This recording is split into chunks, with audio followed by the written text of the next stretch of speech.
नमस्कार। Gargi YouTube channel पर हम वर्ल्ड ऑटिज्म अवेयरनेस डे के कारण ऑटिज्म के बारे में जानकारी ले रहे हैं। हमारे साथ है नागपुर से आकांक्षा देशपांडे जी। आकांक्षा जी पिछले 15 साल से इस क्षेत्र में स्पेशल एजुकेटर के पद पर कार्यरत है। उन्होंने हमें बताया है कि बच्चा ऑटिस्टिक है ऐसे साल 2 साल या 3 साल का बच्चा जब होता है तब पता चल सकता है। तभी हम उनसे ये जान लेते हैं कि मानो किसी पेरेंट को पता चल गया कि ये बच्चा ऑटिस्टिक है, तो उसके बाद पेरेंट्स की एक्शन क्या होनी चाहिए। बहुत ही अच्छा सवाल है। जब पेरेंट्स को पता चलता है कि अपना बच्चा ऑटिस्टिक है तो ऐसा उनको ऐसे लगता है ऑटिज्म क्या है। उन्होंने कभी सुना रहता है, कभी सुना ही नहीं देता अपना ही बच्चा क्यों ऑटिस्टिक है। तो उनमें से थोड़ा सा वो अपना वक्त गवा डर सकते जा हैं। सकते हैं। लेकिन हाँ, मेरा कहना यह है कि वक्त बर्बाद न करते हुए उन्होंने पहले चिल्ड्रन स्पेशलिस्ट को दिखा के पहले उसका ये तय करना चाहिए। उसके बाद अलग अलग थेरेपीज होती है, जैसे कि साइकोलॉजिस्ट उसका काउंसलिंग करता है, उसकी टेस्ट करता है, आईक्यू टेस्ट, कार्स टेस्ट। उससे पता चलता है कि उसकी फ्रीक्वेंसी क्या है, मतलब वो माइल्ड में है, बॉर्डर लाइन है, मॉडरेट पे है।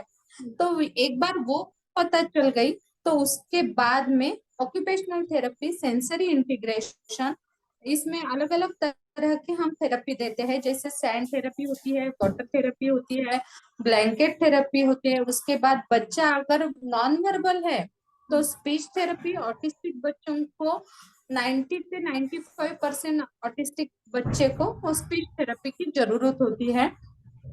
तो स्पीच पैथोलॉजिस्ट उनके स्पीच पैथोलॉजिस्ट से कंसल्ट करके स्पीच थेरेपी चालू करनी चाहिए। उसके बाद स्पेशल एजुकेशन होता है। ये स्पेशल एजुकेशन मतलब ये है कि बच्चे को अलग तरीके से अपने को सिखाया पढ़ना सिखाना पड़ता है। जैसे नॉर्मल बच्चा 10 बच्चों में एक साथ पढ़ सकता है, वैसा ये ऑटिस्टिक चाइल्ड 10 बच्चों में एक साथ शुरुआत में नहीं पढ़ सकता। उसको 1 to 1 अटेंशन देना जरूरी होता है। तो ये सारे थेरेपीज देने के बाद आपके बच्चे की सिवेरिटी अपन कम कर सकते हैं। तो डर के मारे बिना घबराए पेरेंट्स ने ये सभी लोगों को कंसल्ट किया और प्रॉपर तरीके से गाइडेंस लेके अगर बच्चे को थेरेपीज दी तो उनका बच्चा सामान्य जीवन जी सकता है। मतलब बिना वक्त बिताते हुए उस पर काम करना शुरू करना चाहिए। हाँ, काम करना क्या ये शुरू करना बात। हाँ, चाहिए। हमने पिछले वीडियो में ऑटिज्म होना मतलब क्या हो सकता है, कैसे फीचर्स हो सकते हैं, ये तो डिस्कस कर लिया। पर क्या ऑटिज्म या ऑटिस्टिक होना ये बीमारी है और ये डिसऑर्डर है, मतलब डिसीज है या डिसऑर्डर है। हाँ, ये और अच्छा सवाल है, क्योंकि लोगों को लगता है लोगों को यही नहीं पता चलता कि डिसऑर्डर और डिसीज में क्या फर्क है। तो मैं पहले ये कहना चाहती हूँ, डिसीज होता है तो वो अच्छा हो सकता है, ये डिसीज नहीं है। जैसे कि बुखार आया, सर्दी हुई, जुकाम हुआ, तो ये डिसीज है। कुछ दवाई ली, 2 4 दिन दवाई ली, 2 4 दिन आराम किया तो ये ठीक हो सकता है। लेकिन ये डिसऑर्डर है। डिसऑर्डर का मतलब है ये जैसे ही आपके साथ चलते ही रहनी है, लेकिन उसकी सिवेरिटी अब अपन अलग कम कर अलग सकते हैं। थेरेपीज के द्वारा, अलग अलग एजुकेशन के द्वारा कम कर सकते हैं। तो डिसऑर्डर और डिसीज में ये फर्क है, ये रोग नहीं है, ये कोई बीमारी नहीं है। ये मेंदु में न्यूरोलॉजिकल तो कुछ तो बिगड़ होने के कारण हुई हुई डिसऑर्डर है। मतलब व्यक्ति के ब्रेन में जो चेंजेस होते हैं उसकी वजह से ये डिसऑर्डर होती है और ये जिंदगी भर उसी व्यक्ति के साथ हाँ, रहने वाली है। रहती है, लेकिन ऐसा नहीं है कि वो सामान्य जीवन नहीं जी सकता। वो सामान्य जीवन अ, जी सकता है। उसको प्रॉपर वे से थेरेपीज दे, प्रॉपर वे से एजुकेशन दे तो वो सामान्य जीवन जी सकता है।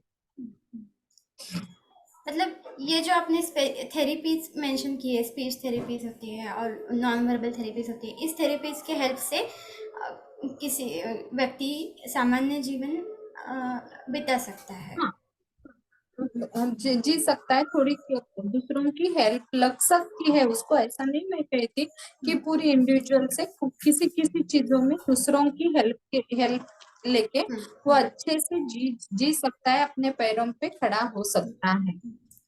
आपके पास कोई ऐसे एग्जाम्पल्स है हमें बताने के लिए कि आपने इसे एजुकेट किया है और अभी वो इंडिपेंडेंटली नहीं कह सकते, पर अभी वो अच्छा जीवन जी रहे हैं।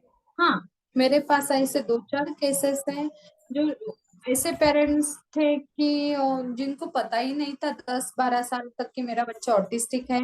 पूरे थेरेपीज के लिए घूम गए थे, घूम कर आए थे, पूरे डॉक्टर के यहाँ घूम के आए थे, फिर भी उनको प्रॉपर गाइडेंस नहीं मिला था। तो किसी ने मेरा नाम उनको सजेस्ट किया, मेरे पास आया। वो बच्चा इतना हाइपर था कि शुरुआत में जब वो मेरे घर पे आता था, मेरे सेंटर पे थेरेपीज के लिए आता था, तो मुझे मेरे नीचे मेन डोर को लॉक लगवा के रखना पड़ता था। आह, जिस दिन पहले दिन आया तो वो नीचे भाग भाग के 3 फ्लोर उतर के चल गया, और देश पांडे मैडम मैं देखता हूँ तुम्हें, ऐसे बोल के इतना हाइपर हो गया था। मेरा और उसका सेकंड टाइम ही इंटरेक्शन था, तो इतना भाग के गया था। तो तब से मैंने 8 दिन लॉक लगवाना शुरू किया। उसके बाद धीरे धीरे उसको मैंने शुरुआत में ब्लैंकेट थेरेपी दी। शुरुआत मैंने उससे ब्लैंकेट थेरेपी में कि 12 साल का बच्चा था, हट्टा कट्टा था, तो मुझे उसे हैंडल करने में भी थोड़ी दिक्कत जाती थी, क्योंकि अच्छा खासा तगड़ा था, मैं बोलती हूँ। मतलब वो तो उसको फिजिकली पहले, बहुत फिट थे। हाँ, फिजिकली बहुत ही फिट था।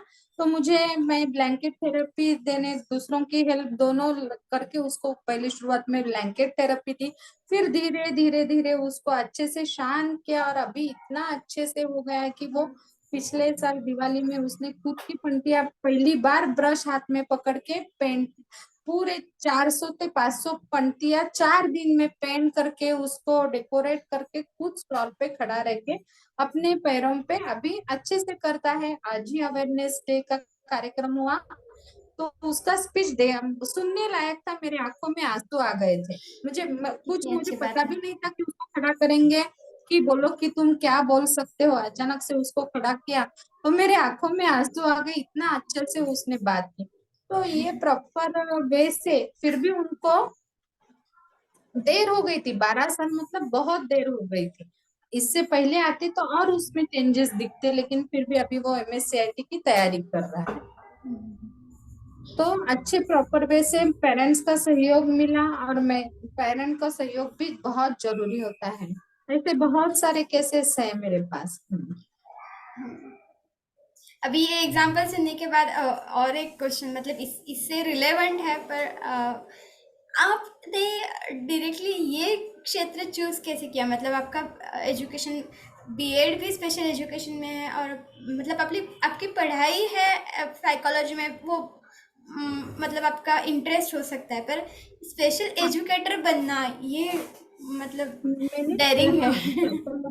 नहीं डेयरिंग नहीं है, मुझे पहले से ही किसी अलग चीज में पढ़ाई करनी थी। तो एमए करते वक्त हमको ऐसे ही स्कूलों में विजिट्स रहती है, तब गई थी। तभी सोचा था कि अपन इसी क्षेत्र में अपन कुछ ना पढ़ाई करेंगे। तो तभी मैंने स्पेशल एजुकेशन इसी में लिया, इसी में बीएड किया है, तो मेरा एजुकेशन ही इसमें हुआ है। अभी हमने डिस्कस किया है कि ये डिसऑर्डर के साथ अ, अपना लाइफ पूरा स्पेंड कर सकते हैं, तो इनको हेल्प की तो ज़रूरी होती ही है। तो ऑटिस्टिक पर्सन, ऑटिस्टिक पीपल को हमारे साथ जीवन जीने के लिए हमें क्या करना चाहिए? हमें क्या अवेयरनेस खुद में लेना चाहिए? इसके बारे में आप क्या बताएंगे? हाँ, ऑटिस्टिक बच्चों को कैसे होता है कि अभी तो इतना थोड़ा बहुत अवेयरनेस आ गया है। पहले तो सब इनको पगला है क्या, वेड़ा है क्या, मतिमंद है क्या चिढ़ाते थे। लेकिन नहीं, इनमें भी कुछ क्वालिटीज रहती है, हिडन क्वालिटीज रहती है, सुप्त गुण जिनको बोलते हैं आप। तो वो ढूंढ के वो थेरेपिस्ट के द्वारा, नहीं तो स्पेशल एजुकेशन के द्वारा अपन चूज कर सकते हैं और उस तरीके से उनको मोल्ड कर सकते हैं।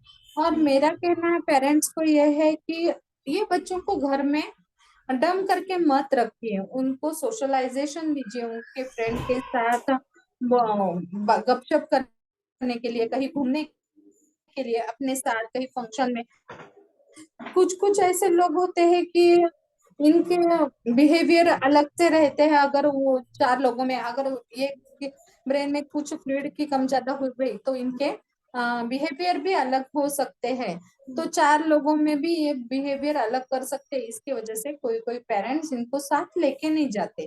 तो मेरा कहना है कि आपके साथ कहीं फंक्शन है, कहीं आप मंदिर में जा रहे हैं, कभी कहीं आप गार्डन में जा रहे हैं, तो ये बच्चे को लेके जाइए, चार लोगों में इसको एकत्र लोगों कर, को मिलाना चाहिए।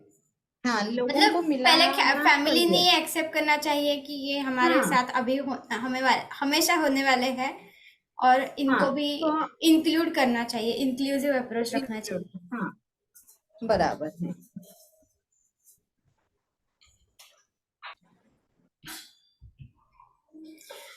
तो इसी वर्ल्ड ऑटिज्म अवेयरनेस डे 2 अप्रैल, इसी दिन पर ऑटिस्टिक पर्सन्स के साथ इंक्लूसिव अप्रोच हम सब रखेंगे। इसी मैसेज पर मुझे लगता है हम यहाँ पे रुकते हैं। और आकांक्षा जी, आपको बहुत बहुत धन्यवाद, शुक्रिया हमारे साथ जोड़ने के लिए, और इतनी सारी आपके जो एक्सपीरियंस से आप बता रहे हो, इसकी वजह से मतलब वो सुनते हुए भी मुझे, अरे बाप रे, ऐसा हो सकता है, ऐसे हो रहा था एक्चुअली। तो बहुत बहुत शुक्रिया। धन्यवाद।